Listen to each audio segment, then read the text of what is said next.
Hello student, welcome to Madhukunj academy. ठीक है, class seventh के जो सोशल साइंस के नोट्स हैं उनको देखिए आप।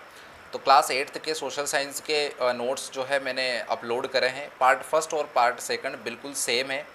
ठीक है, तो उसके लिंक जो है मैं इस वीडियो के डिस्क्रिप्शन बॉक्स में दे दूंगा, तो आप वहां से इनको समझ लीजिएगा। बिल्कुल सेम है।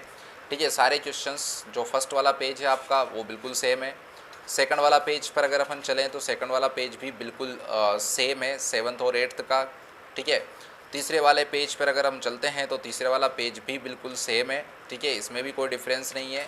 तो फर्स्ट और सेकंड उनके जो पार्ट है उसको आप देखिएगा। थर्ड पेज पर अगर हम चलें तो सेम है, लेकिन थोड़ा सा अलग जो चीज़ें हैं वो मैं आपको समझा देता हूँ क्या होता है।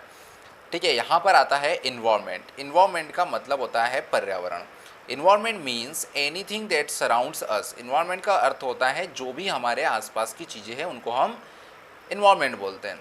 It can be living things यानी कि बायोटिक और नॉन बायोटिक, या जो हम बोलते हैं एबायोटिक थिंग्स हो सकती है। तो हमारे चारों ओर जो है वो जीवित और अजीवित सभी वस्तुओं को हम एक साथ इन्वायरमेंट में शामिल करते हैं। Living things live in their environment, और लिविंग चीज़ें जो है वो लिविंग बींग्स अपने वातावरण में रहती है। उसके बाद है लिथोस्फेयर क्या होता है। ठीक है, the lithosphere is the rocky outer part of the earth. Earth का इसको समझिए आप। ठीक है, ये जो एरिया है इसको हम बायोस्फेयर कहते हैं। ये आपका एटमॉस्फेयर हो गया। ठीक है, ये आपका बायोस्फेयर हो गया। और ये जो पार्ट होता है यहाँ पर लिखा है लिथोस्फेयर। लिथोस्फेयर मतलब ये हार्डी रॉकी मतलब चट्टानी हिस्सा है किसका, अर्थ का। It is made up of brittle crust and the top part of the upper mantle, यानी कि ऊपर का हिस्सा जो है वो हल्की चट्टानें और नीचे मोटी और भारी चट्टानें होती है। The lithosphere is the coolest and most rigid part of the अर्थ। ये सबसे ठंडा और रिजिड मतलब कॉम्प्लिकेटेड पार्ट होता है। उसके बाद है हाइड्रोस्फेयर। तो ये जो एरिया होता है इसको हाइड्रोस्फेयर बोलते हैं, जहाँ पर पानी होता है। हाइड्रो मतलब पानी होता है। ठीक है, hydrosphere is the total amount of water on the planet. Planet के ऊपर यानी कि ग्रह के ऊपर जितना भी पानी है उस पानी के हिस्से को क्या बोलते हैं हम, हाइड्रोस्फेयर बोलते हैं। The hydrosphere includes water that is on the surface of the planet, underground and in the air.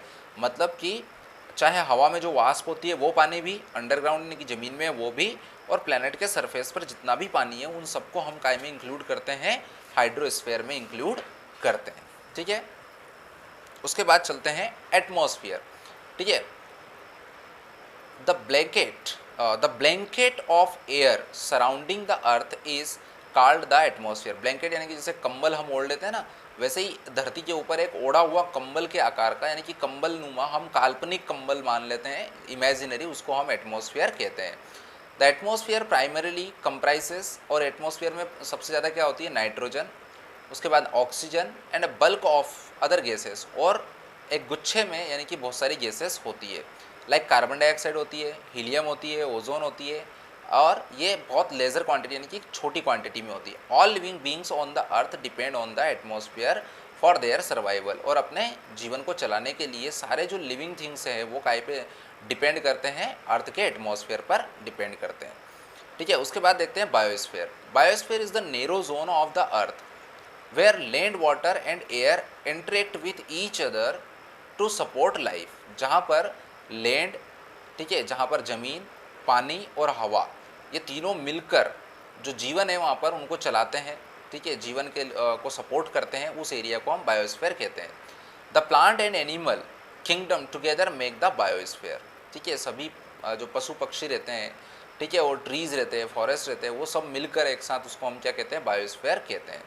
उसके बाद है रॉक साइकिल क्या होता है। ठीक है, रॉक साइकिल क्या होता है, the process of transformation of rocks from one to another is known as rock cycle. यानी कि जब चट्टानें जो है वो धीरे धीरे समय बीतने के साथ साथ क्या हो जाता है, परिवर्तित हो जाती है, उस साइकिल को हम रॉक साइकिल कहते हैं। व्हेन मॉल्टेन मैग्मा कूल्स, यानी कि जब ज्वालामुखी से जो मैग्मा निकलता है वो ठंडा हो जाता है, it solidify to become igneous rocks. तो वो क्या हो जाता है, ठंडा होके हार्ड हो जाता है, सॉलिड हो जाता है, और उससे क्या बनती है, इग्निशियस रॉक्स बनती है, इग्निशियस अग्नेय चट्टानें बनती है। और फिर क्या होती है, are broken down into smaller particles, और फिर वो धीरे धीरे टूटकर छोटे टुकड़ों में बिखर जाती है। दैट आर ट्रांसपोर्टेड, और इनको फिर ट्रांसपोर्टेड हो जाती है and deposited to form sedimentary rocks, और फिर ये जमा होते होते क्या बन जाती है, सेडिमेंट्री रॉक्स बन जाती है। When igneous and sedimentary rocks are subjected to heat and pressure, अब ये जो इग्नेशियस से सेडिमेंट्री बनती है ये काय पर डिपेंड करती है, गर्मी और दबाव पर डिपेंड करती है। दे चेंज इनटू मेटामॉर्फिक रॉक्स, और फिर धीरे धीरे उसके हिसाब से काय में बदल जाती है, मेटामॉर्फिक चट्टानों में बदल जाती है। Which are still under heat and pressure, और फिर वो उनके ऊपर भी हीट और प्रेशर की वजह से वो क्या हो जाती है, मेल्ट हो जाती है, पिघल जाती है, टू फॉर्म मॉल्टन मैग्मा, और उससे मॉल्टन मैग्मा में वो बदल जाती है। This molten magma cools down to form igneous rocks, और अगेन जो ये मैग्मा है ये ठंडा होकर क्या बन जाता है, अग्नि चट्टाने बन जाता है, और ये साइकिल इसी तरह से चलता रहता है। ठीक है, आगे चलते हैं हम अर्थ इन क्रॉस सेक्शन। ठीक है, क्रॉस सेक्शन में हम अर्थ को देख लेते हैं क्या होता है। जैसे अगर अर्थ के, जैसे प्याज को काटते हैं अपन सलाद के लिए, अगर ऐसा इसको निकाला जाए तो क्या आएगा, सबसे ऊपर देखो क्रस्ट, 0 से 70 किलोमीटर तक के एरिया को हम डीप में जाते हैं तो क्रस्ट कहते हैं। ठीक है स्टूडेंट्स, उसके बाद 70 से लेकर 2885 किलोमीटर तक अंदर जाते हैं तो उसको मैंटल कहते हैं, और उसके आउटर कोर 2391 से लेकर 5155 किलोमीटर का जो एरिया होता है उसको आउटर कोर बोलते हैं। उसके बाद 2391 से लेकर 6731 किलोमीटर तक अंदर जाते हैं तो ये एरिया जो होता है उसको हम इनर कोर कहते हैं। ठीक है, यहाँ पर एटमॉस्फेयर है 100 किलोमीटर का, ये एटमॉस्फेयर होता है। यहाँ पर भी चीज़ें देख रखी है, कंटिनेंटल क्रस्ट, ये जो कलर दे रखा है इसको कंटिनेंटल क्लस्टर बोलते हैं, ये जो छोटी सी है इसमें। उसके बाद ओशन, ये ब्लू जो दे रखा है वो समुद्र है। ओशनिक क्रस्ट, ठीक है, ये जो ग्रीन टाइप कलर दे रखा है इसको बोलते हैं। ठीक है, अब समझ लेते हैं क्या है structure of earth. The structure of the earth is divided into 4 major components, 4 components में डिवाइड कर रखा है। पहला है द क्रस्ट, दूसरा है द मेंटल, तीसरा है द आउटर कोर, एंड चौथा है inner core. Each layer has a unique chemical composition and physical state, सबकी बनावट अलग अलग है, केमिकल्स अलग अलग है। क्रस्ट में क्या है, ये आउटर मोस्ट लेयर है, सबसे बाहरी परत है अर्थ के सरफेस की, ये 5 से 8 किलोमीटर तक के बीच में रहती है ओशन पर, और लगभग 35 किलोमीटर नीचे तक रहती है कंटिनेंटल मास पर, यानी कि लैंड में 35 किलोमीटर अंदर तक और समुद्र में 5 से 8 किलोमीटर इसकी मोटाई रहती है। मेंटल क्या होता है, it is a layer that lies between the crust, crust के बिलो, क्रस्ट के नीचे जो है वो क्या आता है, मेंटल आता है ना। जैसे कि ये क्रस्ट हो गया यहाँ पर, और उसके बाद मेंटल जो है वो ये एरिया आ जाता है।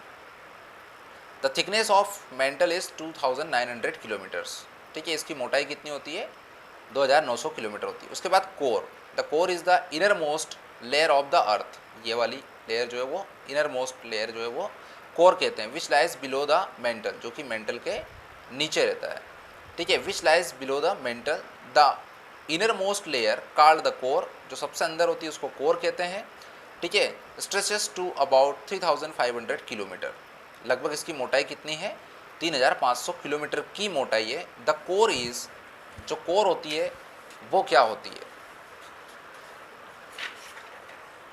ठीक है, कोर यहाँ तक होती है। उसके बाद ये वाला मैंने जो है वो 8th क्लास का जो वीडियो है सेकंड पार्ट उसमें डिस्क्राइब कर रखा है, तो इसको आप अच्छे से समझ लीजिएगा क्या है, उसी को आप देखिएगा। तो ये मैप भी जो है वो मैंने 8th क्लास के लास्ट वीडियो में एक्सप्लेन कर रखा है, ये वही मैप है। ये मैप आएगा आपको, जैसे कि आपसे पूछ लिया कि एमपी के जो पड़ोसी राज्य हैं उनके नाम बताइए, नेबर जो स्टेट्स हैं उनके नाम बताइए। ठीक है, या फिर मैप आपको बनाना है और मैप आपको दे दिया, जैसे ऐसा ब्लैंक मैप दिया दिया उसमें बताइए कि भोपाल कहाँ है, लखनऊ कहाँ है, जयपुर कहाँ है। ठीक है, ये आपको इंडिकेट करना है, तो ये चीज़ें आपको पता होना चाहिए स्टूडेंट्स। तो ये वीडियो जो है आज ख़त्म होता है और आपके जो नोट्स हैं वो भी यहाँ पर ख़त्म होते हैं। याद रखिएगा फर्स्ट पार्ट सेकंड पार्ट जो है वो 8th के और आपके बिल्कुल सेम है, 6 वालों के लिए भी वही सेम है। ठीक है, जो अलग है उसके लिए मैंने अलग से वीडियो बना दिया है स्टूडेंट्स। तो आज के इस वीडियो में इतना ही, थैंक यू वेरी मच।